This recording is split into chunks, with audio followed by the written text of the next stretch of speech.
चश्मा लगा के हैंडसम लगा तारा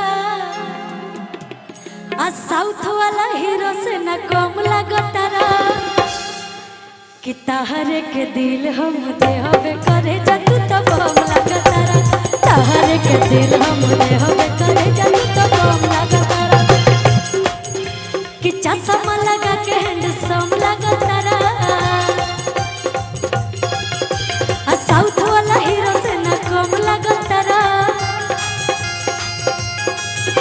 आ चश्मा लगा के हैंडसम लगा तारा साउथ वाला हीरो से न कम लगा तारा कि तहरे के दिल हम देहबे करे जतू तो बम लगा तारा तहरे के दिल हम देहबे करे जतू तो बम लगा तारा तहरे के दिल हम देहबे करे जतू तो बम लगा तारा।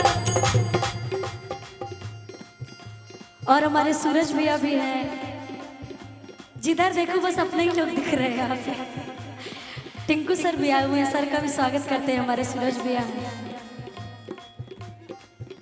कि असही तू जरूर छैले रहा आयु पिया बिहार के हिलैले रहा असही तू जरूर छैले रहा यूपिया बिहार के हिलैले रहा आ जवन बोले ओके गोले से मारत चला अरे राजा रंगदार तू झारत चला जिला में करता कबारत चला राजा रंगदार तू झारत चला जिला में करता कबारत चला।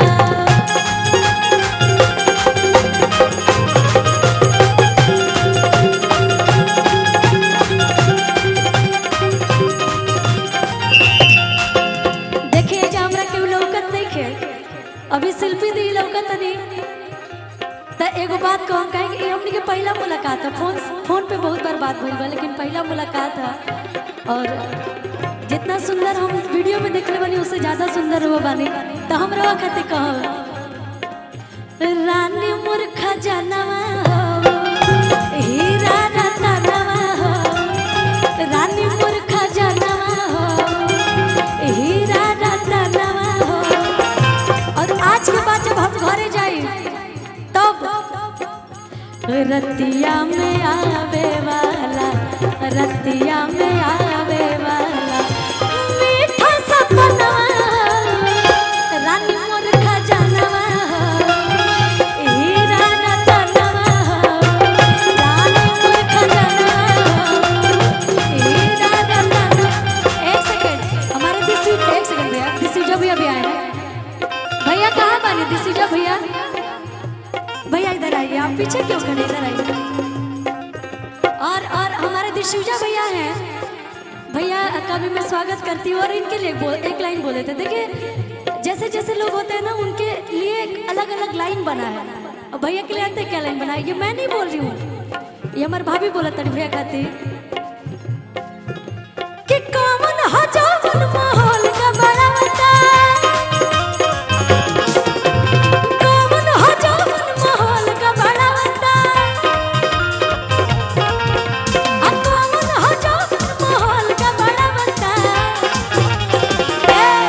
मैं नहीं बोल रही पहले मैं बता देती हूँ कैमरा मैन जितने भी हमारे भाई लोग हैं ये मत लिखिएगा कि मैं बोल रही भाभी बोल रही भैया के लिए कि होई गोली के आवाज बतावता मजनुआ मरियावता होई गोली के आवाज बतावता मजनुआ मरियावता होई गोली के आवाज बतावता मजनुआ मरियावता होई गोली के आवाज बतावता।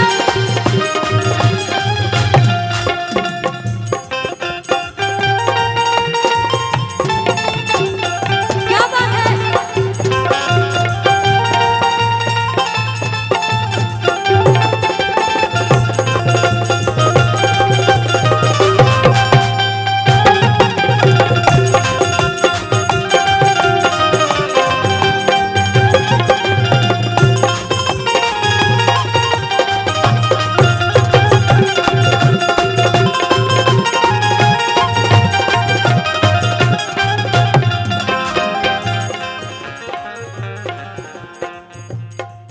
देखिए हम का कहीं आज हमरा कुछ समझ में नहीं खेवल लेकिन एक और गीत के फरमाइश आइल है। अच्छा ठीक है, यहाँ पे सब रंगदारी आए हैं क्या? हमें तो डर लग रहा है भाई सब लोग लग रहा है रंगदारी आए हुए हैं यहाँ पे। अच्छा यो है एगो गीत हम गैले रही जकर म्यूजिक टिंकू सर कैले रही जौन वो पहला गीत रहे मगई में। देखी पटना में जब हम आयल रहे पहली बार तो मगही हमके ना समझ में आते रहे, मगही लैंग्वेज चूँकि हम यूपी के रहे वाला हैं, लेकिन ए पटना में बिहार में आके जौन मगध के लोग से हमके प्यार मिलल, जौन हमारा यूपी बिहार के लोग से प्यार मिलल, ओकरा खातिर हम कोनो वर्ड ही नहीं के दिल से धन्यवाद देवल चाहब। जितना भी मगध के लोग बनी जा आप सबके वजह से अभी हम मगही गा भी तनी तनी मनी बोले भी आ गए बा। तो एगो गीत हमके टिंकू सर गवले रही हैं कि जयमिता जो हमरा गम नहीं हो आ तोरा नियन माल हमरा गम नहीं हो। जयमिता जो हमरा गम नहीं हो तोरा नियन माल हमरा गम नहीं हो। अब पिया संग सुती है बीतई है दिन रात, ओ बीतई है दिन रात। और यही अंदाज में हमारे म्यूजिशियन भैया लोग बहुत अच्छा बजा रहे हैं कि तोर फटे लगता छाती रे साथी काले आई तो बराती रे साथी तोर फटे लगता छाती रे साथी काले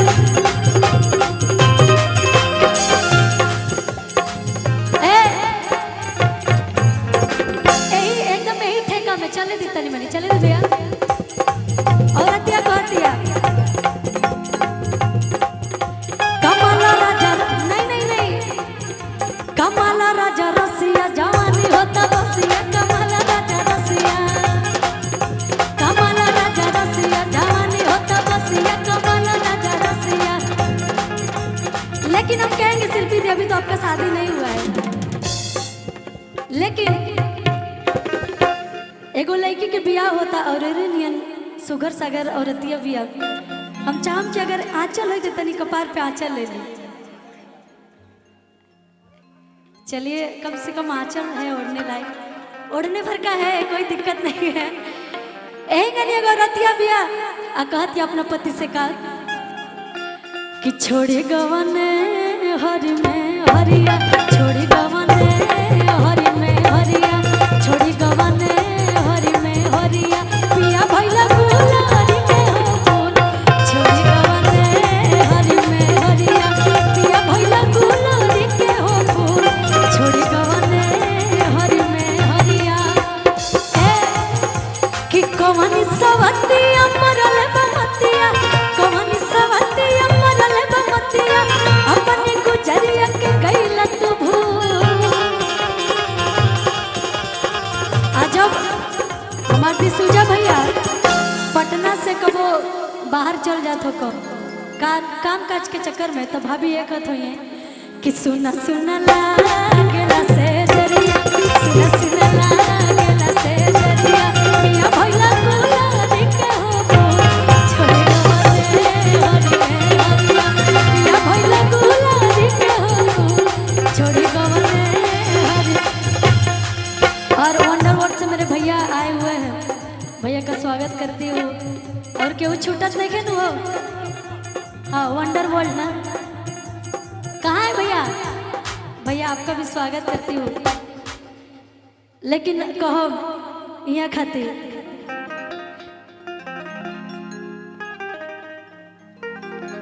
एगो लड़की के शादी भइल बा। जब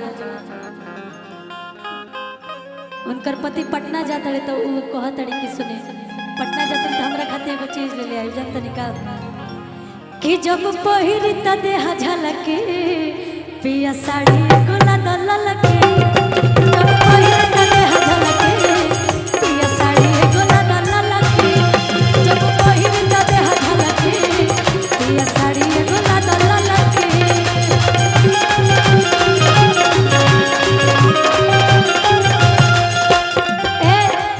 जे बाजार से ले आई बबला तब से जिया पर प्यार छलके जे बाजार से ले आई बबला तब से जिया पर प्यार छलके। मुस्का के हलके हलके एगो सड़िया ले दल्ला लगे चलो पहिर के देह झलके ये सड़िया ले दल्ला लगे।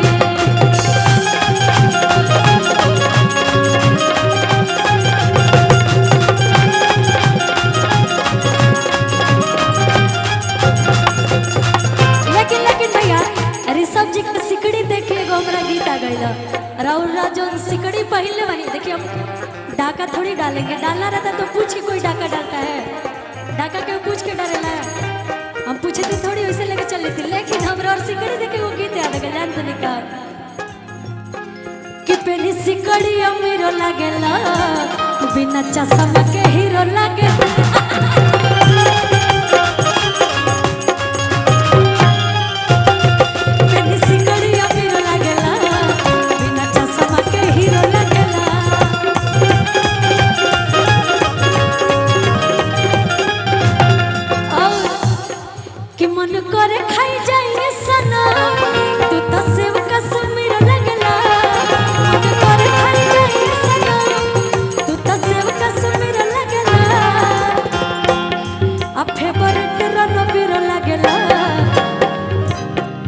काला चश्मा में हीरो लगेला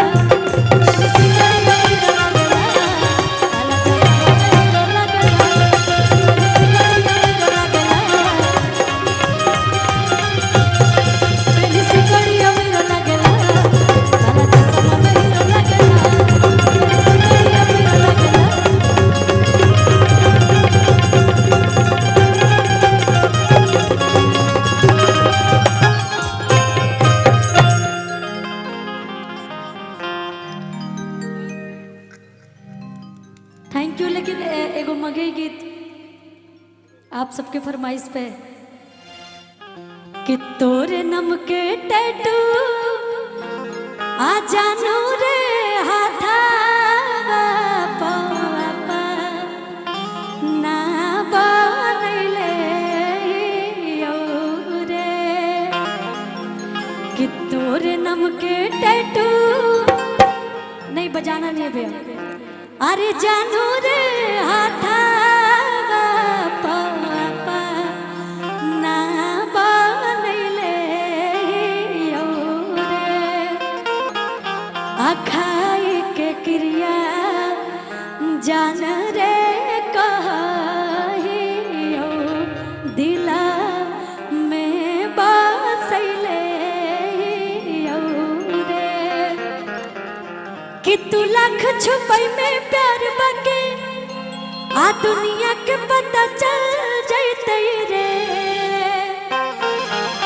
आ चुप के चोरी मिले गई है आ चुप के चोरी मिले गई है मिलमी तमाजा तेरे। लेकिन बहुत सारे कलाकार हैं वो लोग भी गाएंगे, सब अपना अपना हाजिरी लगाएंगे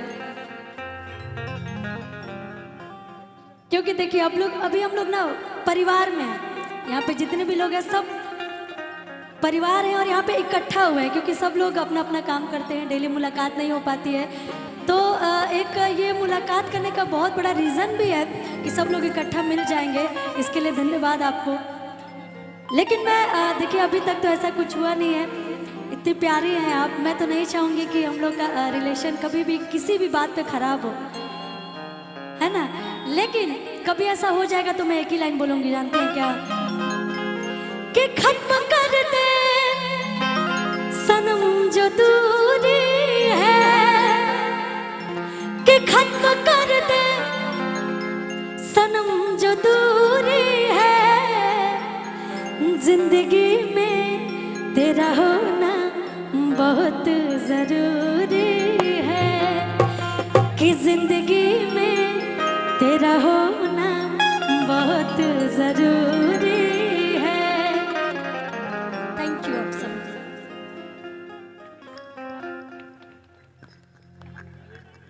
शॉर्ट में मैं इससे पहले नहीं गई हूँ, ये पहली बार मेरा है और मुझे लगता है कि जितने भी लोग यहाँ पे आए ना सब लोग इतना सुंदर पहली बार ही पटना में देख पा रहे होंगे। तो एक बार जोरदार ताली बजा दीजिए आप सब ऋषभ जी के लिए, जोरदार ताली। और अभिजय भैया हैं जो कि बहुत अहम योगदान है भैया का इस रिसोर्ट में।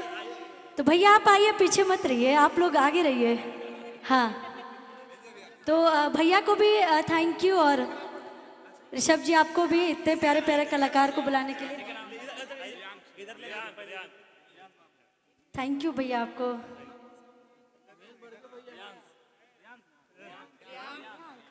और मैं दिखाना चाहूँगी इस रिसोर्ट का नाम जो है ऋषभ जी के बेटे के नाम पे है, रियांक रिसोर्ट। और ये बहुत प्यारे भी है, इसलिए इतना प्यारा नाम भी है और रिसोर्ट भी इतना प्यारा है। तो जोरदार ताली होनी चाहिए रियांक के लिए, एक बार जोरदार ताली। वाह, थैंक यू। और म्यूजिशियन है ना? अच्छा, कॉर्ड दीजिएगा भैया, एफ कर लीजिए। मैं चाहूँगी कि जो लोग यहाँ पहले से आए हैं, थोड़ा आप लोग थोड़ा पीछे हो जाएंगे। म्यूजिशियन हमें दिख नहीं रहे, थोड़ा आप लोग पीछे हो जाइए, म्यूजिशियन दिखने चाहिए। और जितने भी लोग हैं यहाँ पे, इतना चेयर भी लगा है तो आप लोग चेयर पे बैठ जाइए, चेयर पे आराम से बैठ के देखिए। इतना प्यारा प्रांगण सजाया गया है आप सभी के लिए, तो प्यार से बैठ के देखिए। और मैं बता दूँ कि शिल्पी राघवानी दी भी यहाँ पे हैं, बहुत प्यारे प्यारे कलाकार भी हैं। और शिल्पी दी का बर्थडे भी है, तो हमें लग रहा है बर्थडे हम लोग यहीं सेलिब्रेट कर लेंगे। 12 बज जाएगा आज यहीं पे, कल यहीं पे बर्थडे भी है और हम सभी इनवाइटेड हैं। तो आप सब भी आइए, जितने भी लोग हैं सभी लोग आइए, कोई दिक्कत नहीं ना, क्योंकि हमें इनवाइट कर दे रहे हैं, पता नहीं। आप सब लोग भी आइए। और शिल्पी दी का बर्थडे है कल, तो हैप्पी बर्थडे इन एडवांस दी आपको। बहुत अच्छा लगा और ये बहुत प्यारा पल है। हम लोग दो पार्टी करेंगे आज, ये पार्टी 16 तारीख वाला, और 17 तारीख को भी 12 बजे हम लोग शिल्पी दी का बर्थडे सेलिब्रेट करेंगे। कॉर्ड दीजिएगा भैया।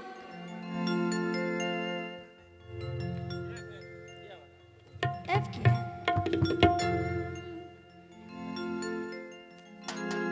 ठीक है। और अभी बहुत सारे कलाकार आ भी रहे हैं, उन लोग का भी स्वागत है। बहुत सारे लोग आए भी हैं, और जितने भी लोग यहाँ पे उपस्थित हैं, ऋषभ जी के फैमिली से भी लोग हैं, रिलेशन वाले लोग हैं। और 2 लाइन बोलेंगे क्योंकि बहुत सारे कलाकार हैं, और आज हम लोग रिसोर्ट घूमने आए हैं, गाना गाने नहीं। आज रिसोर्ट घूमेंगे, पूरा देखेंगे, और फिर नेक्स्ट टाइम यही शूटिंग भी करेंगे। और आज रियांक के लिए, रियांक के नाम पे ये रिसोर्ट है, तो पहले रियांक के लिए कुछ कहेंगे, उसके बाद आप सभी के लिए, है ना रियांक? मम्मी भी आई है, मम्मी आई है रियांक? अच्छा, मम्मी भी आई है।